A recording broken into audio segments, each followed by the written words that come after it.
যারা গায়ে পাড়া দিয়ে ঝগড়া করতে চায় বিএনপি তাদের সাথে ঝগড়া করবে না, কারণ বিএনপি একটি গণতান্ত্রিক দল, গণতন্ত্রের জন্য লড়াই করবে মানুষকে নিয়ে, এমন মন্তব্য করেছেন বিএনপির স্থায়ী কমিটির সদস্য মির্জা আব্বাস। আজ রাজধানীর নয়াপল্টনে কেন্দ্রীয় কার্যালয়ের সামনে ঢাকা মহানগর দক্ষিণ বিএনপির আয়োজনে গণ অভ্যুত্থান উপলক্ষে মৌন মিছিলের শুরুতে প্রধান অতিথি তার বক্তৃতায় এসব কথা বলেন। এ সময় বিএনপির কেন্দ্রীয় নেতৃবৃন্দ উপস্থিত ছিলেন। মৌন মিছিলের শুরুতেই জুলাই শহীদদের আত্মার শান্তি কামনা করে বিশেষ মোনাজাত করা হয়।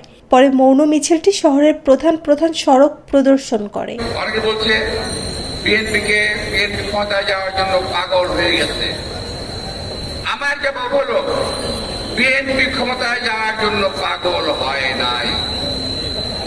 বিএনপি 17 বছর রাজপথে আন্দোলন করেছে দেশের মানুষের গণতন্ত্রের জন্য, ভোটের অধিকারের জন্য। আর আজকে সেই সুযোগ নিয়ে বিএনপিকে নিশ্চিহ্ন করে দিয়ে আপনারা ক্ষমতায় যাওয়ার চেষ্টা করতেছেন।